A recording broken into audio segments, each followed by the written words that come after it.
In an extraordinary display of late-season atmospheric volatility, a massive winter storm slammed across the state of Wyoming, bringing life, commerce, and transportation to a grinding halt. The severe system, which struck with full force during the middle of May, dumped up to 2 feet of heavy, wet snow across the southern and central corridors of the state. The extreme weather triggered widespread power outages, caused severe structural damage due to the immense weight of the accumulation, and resulted in the complete emergency closure of Interstate 80, one of the United States' most critical commercial transcontinental arteries. The National Weather Service, NWS, issued urgent winter storm warnings and blizzard warnings as a powerful low-pressure system collided with an unseasonably cold Arctic air mass diving south from Canada. What resulted was a high-impact weather event that caught many motorists off guard, transforming dry spring highways into treacherous ice rinks within a matter of hours. While May snow is not entirely unprecedented in the high-altitude environments of the Rocky Mountains, the sheer volume, intensity, and moisture content of this specific storm system broke multiple localized records. The storm targeted the mountainous terrain and high desert basins with equal ferocity, leaving a staggering blanket of white across the region. In the higher elevation communities such as Centennial, located in Albany County at the base of the snowy range, residents awoke to find their vehicles buried completely to the rooflines. The heavy pack, combined with sustained wind gusts exceeding 45 miles per hour, created massive snowdrifts that reached over 6 feet high in exposed rural areas, pinning residents inside their homes. The most severe operational crisis occurred along Interstate 80, a vital highway corridor that spans the entirety of southern Wyoming. Known for its susceptibility to extreme ground blizzards, the stretch of highway between Cheyenne, Laramie, Rawlins, and Rock Springs quickly became an impassable graveyard of jackknifed commercial semi-trucks and stranded passenger vehicles. As visibility dropped to near zero, a phenomenon known as total whiteout conditions, the Wyoming Department of Transportation, WYDOT, in coordination with the Wyoming Highway Patrol, WHP, made the executive decision to close the highway in both directions.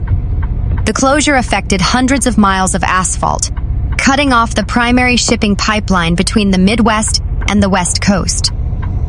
This specific segment, which climbs over the high-altitude Laramie Range summit, saw the worst of the highway impacts.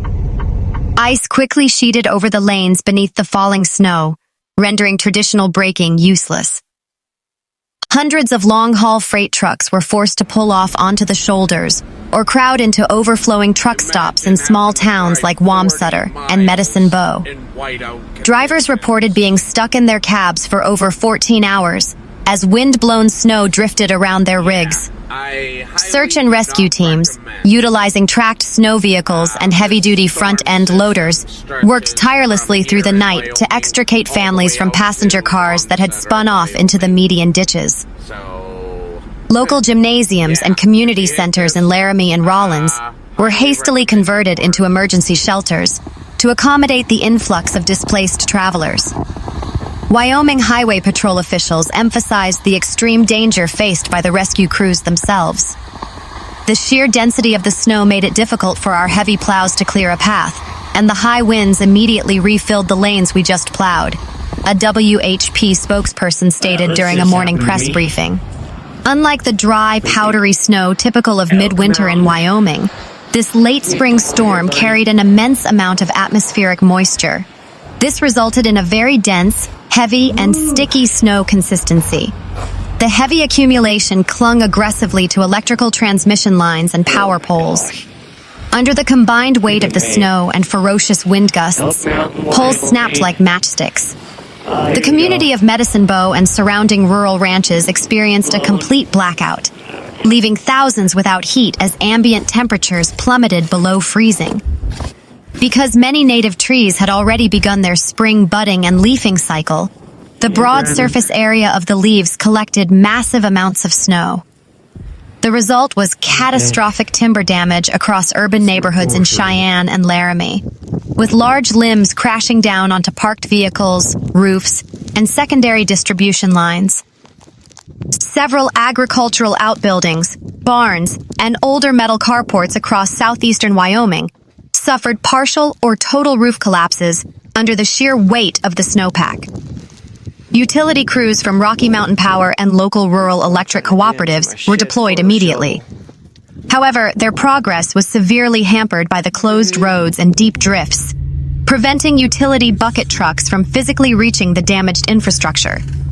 Winds blowing from the east and northeast forced the moisture directly up the eastern slopes of the Continental Divide, maximizing snowfall efficiency over urban centers like Casper and Cheyenne.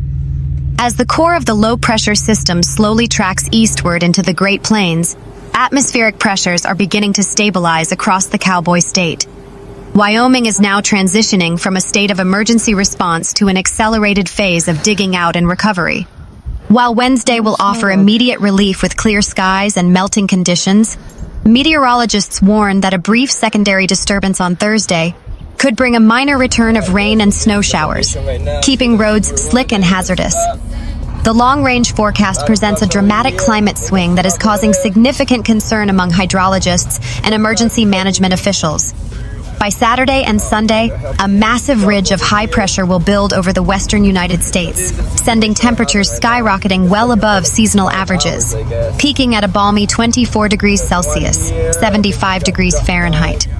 While the warmth will be a welcome relief to residents weary of the cold, melting 2 feet of heavy, waterlogged snow in a span of 48 hours presents a severe risk of localized flash flooding.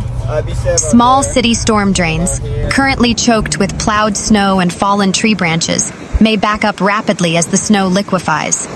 Small creeks, streams, and tributaries feeding into the North Platte and Laramie river basins are expected to rise rapidly to bankfull stages, threatening low-lying agricultural lands and property. The Wyoming Department of Transportation continues to urge extreme caution. Even as main lanes of Interstate 80 gradually reopen to escorted commercial traffic, the threat of black ice remains high during the overnight hours when temperatures drop back below the freezing mark. State officials are praising the resilience of local communities, emergency responders, and utility linemen who worked through the night to protect vulnerable citizens. The true impact of a major interstate closure is best understood through those who experienced it firsthand on the tarmac of I-80. Marcus Vance, an independent owner-operator from Dallas, Texas, was hauling a load of electronics destined for Salt Lake City when the gates dropped at Cheyenne. "I've been driving for 20 years and you never quite get used to how fast Wyoming can go white," Vance said while waiting out the storm at a truck stop. "One minute you see the taillights of the guy ahead of you, the next minute you can't even see your own hood. Pulling over was the only choice. You don't mess with an I-80 blizzard."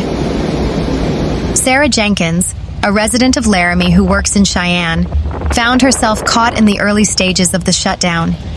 "It was supposed to be a standard spring commute. I had my summer tires put on last week because it was so warm," Jenkins recalled. "I ended up sliding off near the summit. If it wasn't for a highway patrol officer who pulled me into his cruiser, I would have spent a freezing night out there alone.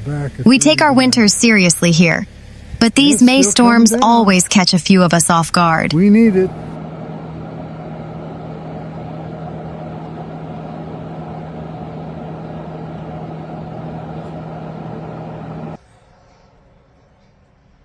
Snow in Casper, Wyoming. What a sight. And we should be getting some moisture out of this.